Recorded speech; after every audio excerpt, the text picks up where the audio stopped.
welcome back to the Impact Talk podcast.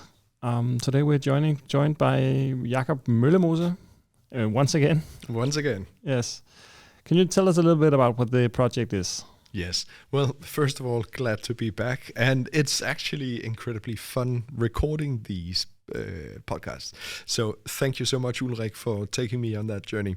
So what we're trying to do here in these podcasts is do short recaps of the speakers we had at our former event, both to pique the curiosity about what's happening at the next event we're doing, but it's also sharing some of those key insights of the problems faced in the sectors and what some people say, what keeps you awake at night when you're doing telephone fundraising. So today we're going to be talking about the fourth and the fifth speaker of our last event. Yeah, May-Élen Vinaskei and Emilie Kristensen-McLachlan. Yeah, and both of them really hard to pronounce, just like Møllemose, so we love this. But again, it just shows it's a variety of speakers, organization-wise, but also from many different European countries. And one thing I've heard so many times in the sector is that won't work in our country. And that's wrong with telephone fundraising. It works in every country. You just need to adapt it to be done appropriately in the specific context of your country, then it can work.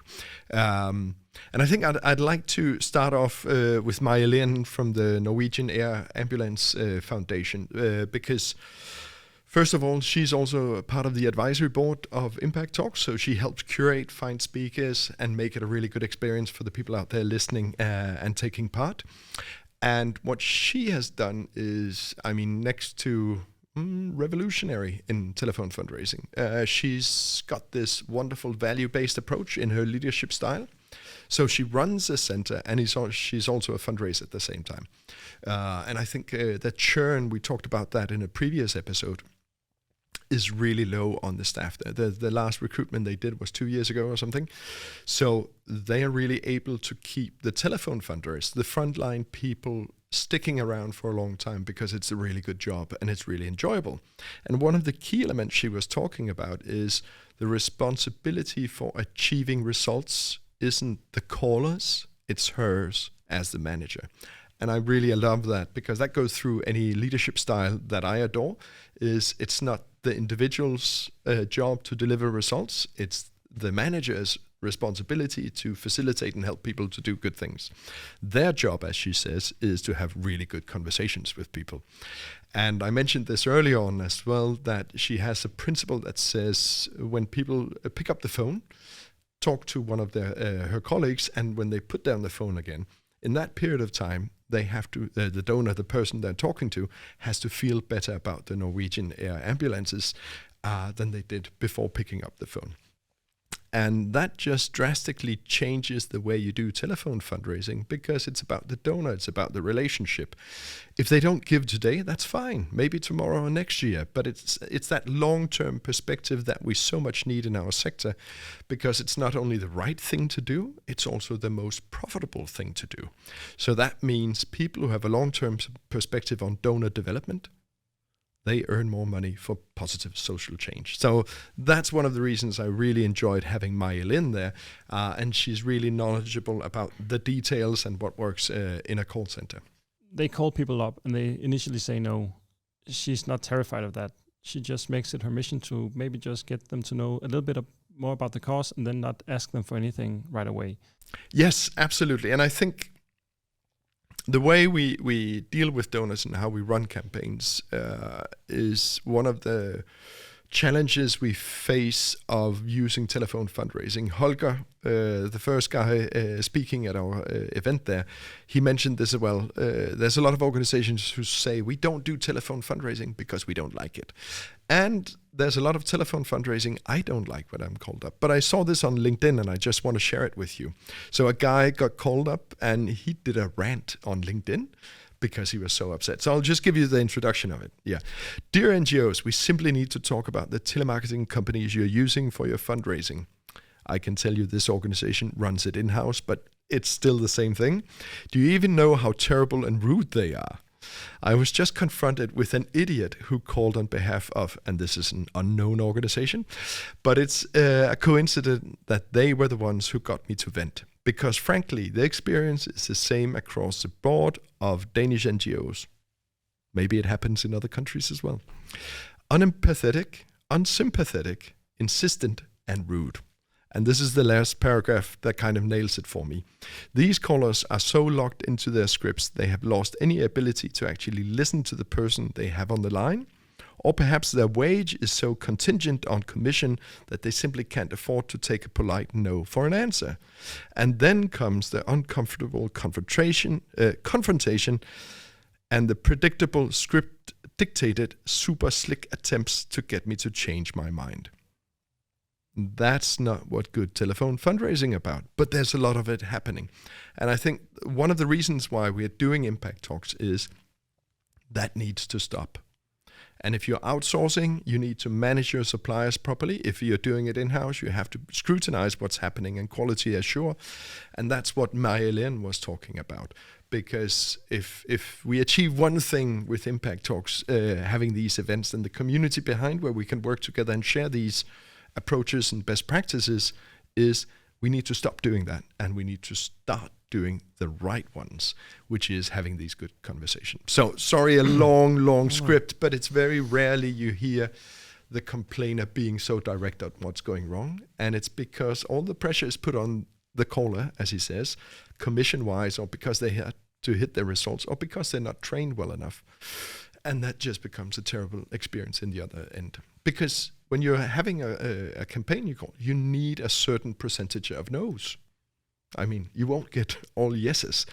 And you shouldn't strive for that because people aren't interested. Yeah, but they're the ones who are interested. And that's where you need to share the love and make it a really good relationship. Yeah, and that's also, that's the key word here, relationship, building Absolutely. good relationships. Yeah. That's actually what all of the speakers were talking about. It's back to one of the really big key points in this is if you use telephone fundraising, you have human beings calling another human being. It's the next best way of communicating. The best one is sitting like you and me and talking together. We can see each other, the responses, the nods, all these things. But the telephone, you can actually hear the nods. You can, but it's so close to that genuine human meeting. And then some people insist on using a script, and you can't leave the scripts. You can't ask. If somebody said, we had this campaign when I ran a call center where somebody had a relative just die. And what do you do then? Well, we have standing operation procedure is there's a helpline we can refer to. And then you politely say, thank you for the time, and I won't interrupt you anymore, and you leave the conversation. Because that is how good human beings behave, and that's what we should be doing in the telephone as well. So that was very much May-Élen's key point is how can you build a good value-based call center that works in good donor relationships. And what about the TAKK in Denmark? We haven't really talked about that. No. What were Emilie's points? I think Emilius did a wonderful explanation of TAKK, which is an Icelandic company who's moved into the Danish fundraising scene. And they kind of manage the whole donor program for charities. And this can be for small, medium-sized organizations who don't have the staffing or the competencies to run a private donor program themselves.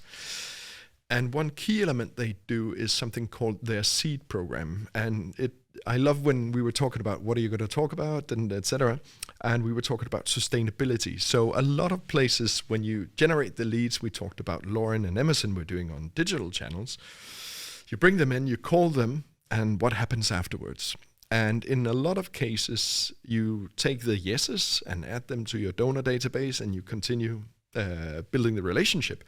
But all the people who said no, you don't do anything with. You just throw them out. And that's not very sustainable. It's a loss of potential communication because that initial no may be a future yes. So what they've done is set up a way of people starting the journey to engage more with that specific cause. So over time, they'll get updates, they'll get impact, they'll get a lot of interesting things. So in the future, at one point, they might be saying yes because not everybody says yes initially, but maybe it's a yes tomorrow or a year's time because the relationship has been built. They have understood what the charity is about. And that was very much Emilia's key point is, how do you create a sustainable group of people you're communicating with, both donors and non-donors, about the cause you're doing? Because if you look at a marketing perspective, what you call top funnel is where you kind of have your brand and top line exposure where people haven't interacted. If they've taken that next step, keep the conversation going instead of throwing people out. Because one day there's going to be somebody on LinkedIn writing a really mad post about signing up for something and saying, oh yeah, can I join in? But I don't want to pay regularly right now. And then they say, no, we can't do that. Sorry, goodbye. I mean, that's a terrible way to stop the relationship. So that's why think about the value, and the initial relationship being built is so important to be good at. And that's what Emilie and May-Élen were contributing to here at our event, which is wonderful they were willing to share with us. And what can people expect from the next event? So the next event is going a step deeper into the donor-centered communication. That's the theme of the event. So we have the AI. David is talking about how they use that to make better conversations with people. We have Alan Clayton coming by talking about emotional connecting with donors, and we have Kiki about behaviorism and how that works. And then finally, which is actually one of the ones I'm looking forward to, is Elizabeth de Ryder from Save the Children in Switzerland, who's going to be talking about how we need to cooperate as charities, how we need to learn from each other. And when we were talking about her doing a session at Impact Talks the 9th of April here, I kind of went a little off the whole donor-centered motivation, because she said during COVID, she had been part of the INGO community. What do we do when we close down all our face-to-face activities because you couldn't do it anymore? And a lot of that was converted into telephone fundraising instead, which is wonderful. But the level of cooperation that the charities did in a crisis like that really mattered a lot and helped charities not lose a lot of money and being able to continue their fundraising. And that's what Impact Talks is about. How can we work together more to be better? You know, you might not have a crisis today, but if we treat it like a small crisis and start working together, we'll become so much better in the future. So that's Elizabeth is coming and sharing that with us. We're going to look forward to that. So thank you so much for joining us here in this podcast where we talk a lot of interesting subjects around the previous event. We've always have a next event. It's 5 times a year, and there's also a community where you can share and talk with fellow fundraisers talking about telephone fundraising or lifetime value or omni-channel. Because what is important is also what happens in between the events. But go to impact-talks.com and you can read about the programs, the themes. You can buy your ticket. You can buy your whole organization a ticket there. And you can sign up as a speaker if you're interested in sharing something. We'll take really good care of you and do the pre-recorded session. So go have a look and please join up. Thank you so much. Hello,